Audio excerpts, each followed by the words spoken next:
पूर्व मुख्यमंत्री डॉक्टर रमन सिंह ने सीएम भूपेश बघेल को पत्र लिखा है। बड़ी जानकारी आप तक पहुंचा दें, डॉक्टर रमन ने स्कूल शिक्षा मंत्री रविंद्र चौबे को भी पत्र लिखा है और एक साथ पूर्व सीएम ने 3 पत्र लिखे हैं।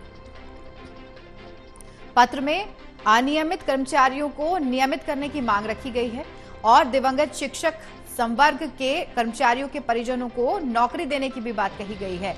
और साथ ही स्कूल शिक्षा मंत्री से डॉक्टर रमन ने अतिथि शिक्षकों को नियमित करने की मांग उठाई है। तो ये पत्र लिखे गए हैं उनकी ओर से और शिक्षकों का इसमें जिक्र किया गया है कि जो अतिथि शिक्षक है उनको भी नियमित किया जाए। साथ ही नौकरी देने की भी बात कही है कि कर्मचारियों के परिजनों को नौकरी दी जाए, इसका भी जिक्र उन्होंने किया है, जो दिवंगत शिक्षक संवर्ग के कर्मचारी है उनके परिजनों को।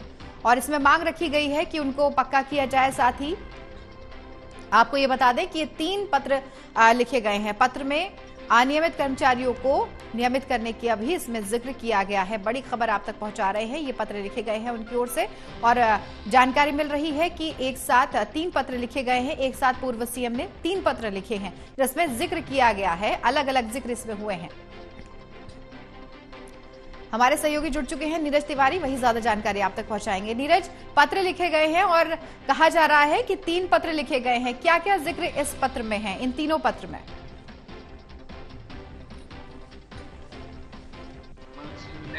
3 पत्र एक साथ लिखे हैं। 2 पत्र मुख्यमंत्री भूपेश बघेल को लिखे हैं और 1 पत्र स्कूल शिक्षा मंत्री रविंद्र चौबे को लिखा गया है। और तीनों पत्र में एक ही मांग की गई है कि जो अनियमित कर्मचारी हैं उनको जल्द से जल्द पूरा किया जाए। मुख्यमंत्री भूपेश बघेल के नाम जो चिट्ठी है उसमें से एक चिट्ठी में जो संविदा के कर्मचारी इन दिनों आंदोलन कर रहे हैं, राज्य सरकार ने उन पर एस्मा भी लगाया है, उनके नियमितीकरण का निर्णय लेने की मांग की गई है। दूसरे पत्र में जो अनियमित कर्मचारी हैं उनकी मांग पूरी करने की बात कही गई है। और स्कूल शिक्षा मंत्री को जो पत्र लिखा गया है उसमें जो पिछले दिनों शिक्षक पंचायत संवर्ग के दिवंगत हो गए थे उनके परिजनों को संविदा नियुक्ति देने की मांग की गई है। देखिए, मैं बता दूं कंचन आपको कि लगातार छत्तीसगढ़ में कर्मचारी नियमितीकरण, वेतन विसंगति और जो दिवंगत कर्मचारियों के परिजन है वो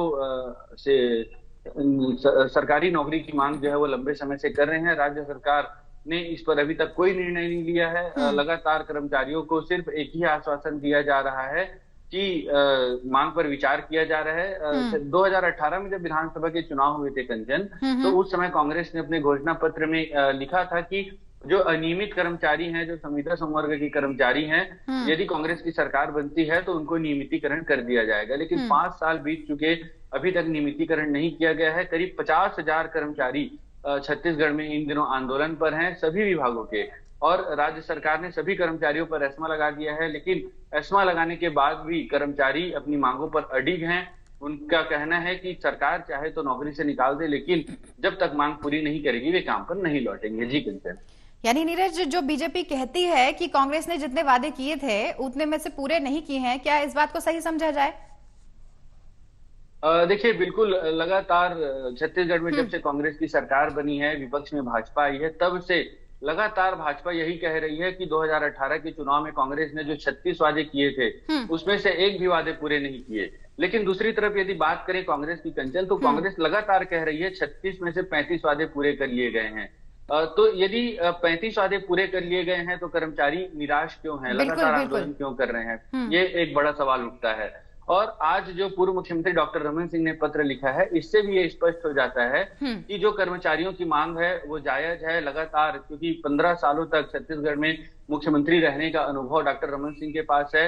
नियम कायदे के आड़े जो आ रहे थे, उन नियम कायदे को राज्य सरकार ने जो है वो शिथिल कर दिया है, मतलब कहा जा सकता है कि सरल कर दिया है, जिससे कर्मचारियों को लाभ दिया जा सकता है। जो वर्तमान में छत्तीसगढ़ में कांग्रेस की सरकार है, मुख्यमंत्री भूपेश बघेल का कहना है कि जो अनुपूरक बजट आया है तो उसमें कर्मचारियों की वेतन वृद्धि कर दी गई है। करीब 50% तक वेतन जो है वो बढ़ा दिया गया है। तो इससे राज्य सरकार का कहना है कि वेतन वृद्धि से ही मांगे जो है वो करीब करीब पूरी हो गई है। लेकिन वेतन वृद्धि और जो नियमितीकरण की मांगे हैं, दोनों अलग अलग मांगे हैं। हम्म। और कर्मचारियों का कहना है कि जो उनकी मुख्य मांग है नियमितीकरण का, वो जी। जब तक पूरा नहीं होगा तब तक वे आंदोलन समाप्त नहीं करेंगे। जी किंकर। बिल्कुल, लेकिन जिस तरह से मांगे उठ रही हैं और आज जिस तरह से आप भी बता रहे हैं, ऐसा लग रहा है कि मांगे अभी पूरी तरह से पूरी हुई नहीं है, इंतजार ही सिर्फ कर्मियों को करना पड़ रहा है। अब ये पत्र कितना प्रभावी होता है नीरज, ये देखने वाली बात है। चलिए, बहुत शुक्रिया फिलहाल तमाम जानकारी के लिए नीरज।